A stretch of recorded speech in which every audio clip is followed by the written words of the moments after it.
In a park in the inner Melbourne suburb of North Carlton sits an unusual building. It looks like a railway station, but is in the middle of a park and nowhere near a railway line. It is in fact an old 19th century railway station, but what is it doing in the middle of a park?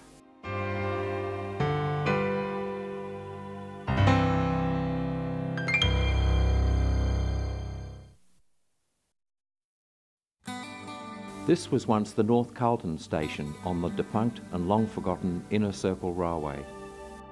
Built in 1888, this line ran from Royal Park Station on the Upfield line behind the zoo to a triangular junction which joined the Epping line at Merry and Rushaw. Although the line was dismantled years ago, you can still trace its route. It branched off the Upfield line between Royal Park and Jewell stations. At the Upfield end of Royal Park Station, the junction can be seen. The cutting through which it ran is now a walking and cycling path that passes under the bridges that carry the Avenue and Royal Parade respectively. The line then rises on a modest grade to a level crossing at Bowen Crescent. Remnants of the gates and track remain. Of particular interest is the gatekeeper's cottage, which is still occupied today. On to North Carlton Station. From here, the former track bed is now part of a linear park, crossing several roads. Many still have the track embedded in the bitumen as a reminder of the former line. The second station was at North Fitzroy. It was demolished years ago, and recent landscaping has reduced the platform to a mound of dirt. Just past North Fitzroy Station, there was a short line that branched off and ran south into the Edinburgh Gardens to Fitzroy Station. Past this junction, the line curved gently to the south, joining the Epping line between Merry and Rushaw stations, on a wide junction which is still visible today, many years after the line was dismantled. After the Second World War, passenger numbers on the Inner Circle line had declined to such an extent that it was decided to cease passenger services. Goods trains, however, still ran via this route, to Whittlesea into the 1950s and to Fitzroy until 1981. North Carlton Station continued its association with the line, being converted into a residence for railway workers. The booking hall and waiting rooms were converted into a kitchen and bedrooms. A wooden fence was built under the veranda along the platform to enclose a private yard. At one stage, the shady area of the platform was used by the residents to grow orchids and ferns. And at one end of the platform were chicken pens. In the mid-1960s, all of the overhead wires were removed, which meant the only trains that could use the line were goods trains, pulled by either steam or diesel locomotives. We travel on one such excursion from the 1950s, along the entire length of the Inner Circle Railway.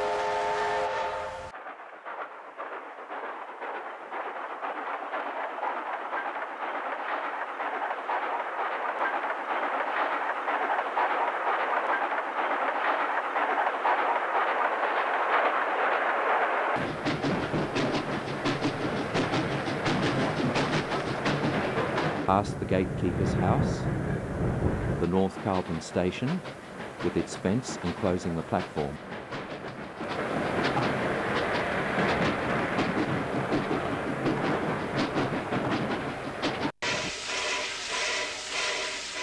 The second station was at North Fitzroy.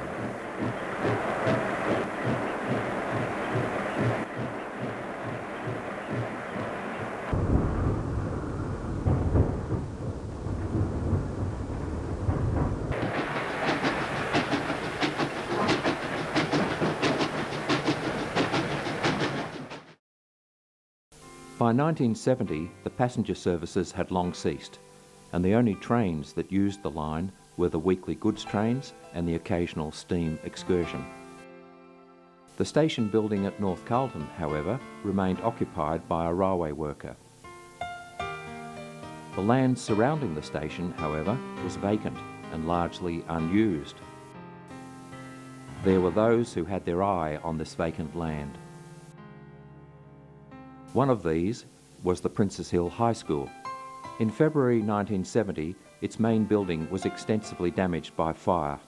The only way that the school could continue to operate was if it could obtain a large number of portable classrooms and locate them somewhere nearby. After some negotiation with the railway commissioners, the railway land was made available. And so, for several years, while the school was being rebuilt, Forms 3 and 4 from Princes Hill High School were located in portable classrooms just across the tracks from the station building. There were others eyeing off the land. Local residents wanted it turned into a park, but a developer had other ideas. A contemporary film entitled The Struggle was produced by the Victorian Labour College to tell the story. Land, 2 acres of it, a common sight in many Melbourne suburbs. But this is North Carlton, old and densely populated, an area where land for new development is scarce, an area where the Melbourne City Council requires that any new development be residential. Yet here, Reg Rayner, a spec builder, is erecting a warehouse which he plans to lease to Kimberly-Clark, manufacturers of Kleenex tissues, and the Melbourne City Council is powerless to intervene. The land is Railways property, leased to Rayner, and therefore exempt from municipal zoning regulations. Local Government Minister Rupert Hamer declined to take action to secure the land for more appropriate use. Outraged at the inability of the Council and the unwillingness of the Government to preserve the land for the community, the citizens appealed to the unions. This was done when the Carlton Association, through Melbourne Councillor Hardy, asked the unions to assist. Union officials examined the land and immediately declared the warehouse construction black. Since this time, the unions have kept the land under constant surveillance. Here on the disputed land with us today is Norm Gallagher, General Secretary of the Australian Building and Construction Workers Federation. Norm, can you tell us what's going on here today? Yes, we understand that there will be an attempt made by Mr. Rayner to commence work on the site, and we're up here today organising a picket line. In view of the shortage of time now, do you think he's got much chance of completing the warehouse before the due date, sometime in June? I would say that he's got no chance of completing the warehouse, whether it's in June this year or June next year. Well, what do you estimate is his idea in starting work here at all, then? His idea is to put pressure on Kimberly-Clark to get greater compensation for not going on with the job. But he's already been offered a fairly substantial sum of some $50,000, I understand. Yes, he's been offered $50,000 plus an option to build Kimberly-Clark a warehouse on another piece of land in an industrial area. He's wants $115,000 plus to keep the lease of the land. Has he made any suggestions as to what he intends to do with the land? No, we've got the idea is that he intends, once he's able to settle with Kimberly-Clark, is to try to lease it to the Melbourne City Council at an exorbitant price. And the Railways Commissioners haven't made any comment on this as yet? Well, we understand that Mr. Rayner has been told that he can, they will not hold him to his lease. But it appears that he has every intention of maintaining the lease in order to lease the land to Melbourne City Council, then? Yes, there's no doubt that's what his intentions are. In November, Rayner commenced work on the site, expressing no doubt that he would be able to complete the warehouse despite the black ban. Right over this off one second. Then I'll tell you what, tomorrow they might recognise you. Get out, you dirty scab. Get out, you dirty scab. Go on home and fuck your mother, you dirty bastard. Take his photograph, see what this other scab, talking to a scab. Have a look at it. Scab over there. Get off the job, you dirty scab. Gabby. One scab. Not too bit organ. Oh yeah, wouldn't be Kevin. Well, there's not much to say. We did the work that we set out to achieve this morning, and we've poured about approximately 20 first stage foundations, and we've got the steel columns in position, and it'll be necessary for that concrete to dry off before we do any more work. Oh, yes. The amenities, I might add, were here up until last night, and they're presumed to be stolen overnight. Conform to the regulations. They were presumed to be stolen. We've made alternative arrangements. Dig a hole, like you'd wake it up in the bush. Right? A hole in the ground, we have to crawl in. They're not a hole big enough for them to crawl into. Dirty belly, yellow belly bastards, all they are. Put them on your knee and tell them how you scab. You're going to hear all right, you dirty. It appears that I've got trouble with the unions, and yet I haven't transgressed any union rules. I only employ subcontract labour, and it would appear that the unions have taken it upon themselves, I understand at the behest of the Carlton Association, to use the union members to make this construction very difficult. We're committed to the job. We give it away, as it's been termed we should do by the unions. I'm told that I'll never do another job anywhere in Melbourne. But of course building is only one of my activities. Now, we have a piece of land here that's zoned for railway purposes. We have a 53-year lease on the site, and I'm erecting the building in accordance with a Melbourne City Council permit that I hold. I think it's a public disgrace that certain Melbourne City councillors, against their own bylaws and regulations, see fit to buy into this fight. The Melbourne City Council had no alternative but to give us the permit, and the decision once made, validly made, shouldn't be interfered with. In the past, unions have been reluctant to enter into matters not directly related to the wages and conditions of their members. Now, progressive unions tend to have wider concern. Yeah, well, there's one thing that we're really certain on. As far as this union is concerned, is that we're not prepared to see good parkland, especially in the working class areas, being taken over by such people as Rayner, who is only going to use it from the point of view of making capital and making profit out of it. They're trying to sort of make me out to be a big bad wolf. But in actual fact, it's not me they should be protesting about. If they don't like the system, then they should be going to the right places to try to change it.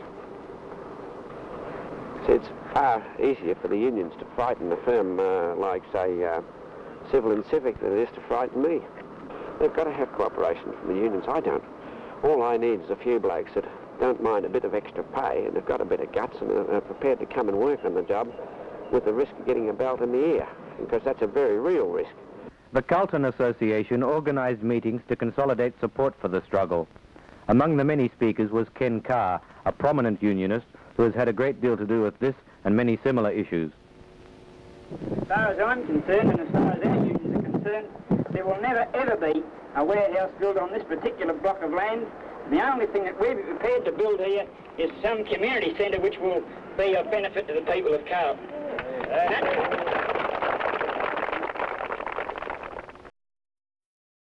The dispute was about to take a dramatic turn. A more serious incident led to the imprisonment of Norm Gallagher. Quite early in the struggle, Rayner's son and several supporters had confronted Gallagher alone doing picket duty on the land. A scuffle broke out. As a result, Rayner had Gallagher charged with common assault. Norm refused to recognise the authority of a criminal court in matters relating to industrial action. He refused to plead, and when convicted, refused to pay the fine. He was sentenced to 14 days in Pentridge. Despite this, the fight for the land continued. Additional meetings were held on the land and a protest march on Pentridge organised. I'm very grateful, of course, to the trade union movement. I played a big part in this early, and I have a big responsibility, and it's a very sad and sorry day for me. Because at the request of the Carlton Association, last May, when we had no other alternative, ladies and gentlemen, we tried all the legitimate ways of getting this land so that a permit had to be required, So you, the people who live in the area, would have the right to object. We were denied that right and privilege. So I went along to see Ken Cow on a particular Tuesday last May, and I said to Ken, would you support us in doing something to assist us to see this land as retained for the people of this area? He said, certainly, Fred, we'll have a look at it next day. Next day was on a Wednesday. We inspected the site with some of its members of the building labourers, and they came along and they said, we will support you. As a result of that, Norman Gallagher is now in jail. We're here today because a man is in jail. And we are here today because a situation should never have arisen where Norm Gallagher has finished in jail. Over a period of many years, systematically, every wish of the residents of this area about the use of this land has been put aside. Systematically, the needs of the community in this area, the children and the adults, have been ignored in the interests of private concerns. Again, systematically in this situation, there has been no ordinary way in which the residents of this community have been able to share in the decisions about the land and the facilities of their community, how they are to be used, how they are to be managed, and how they are to be planned. It's because of these wrong priorities, and it's because of the ways in which the decision-making processes have fouled up, that a man is in jail. Until this community, and in fact any other community, as a matter of course and in the normal way in which it arrives at its conclusions, makes its own decisions on its own priorities, there can be no peace.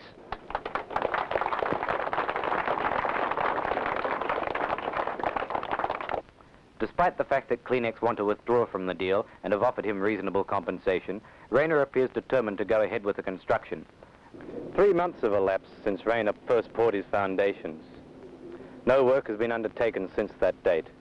It now appears unlikely that Rayner will be able to erect the warehouse before the expiry date of his contract with Kleenex.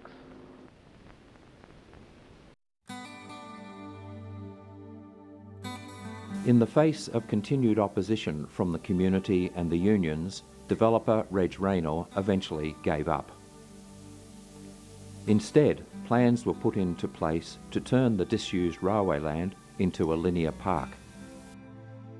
By the late 1970s, with the dispute over the warehouse now history, and the transformation of the railway land into a park underway, local community groups began to take an interest in the old station building and its potential as a neighbourhood house.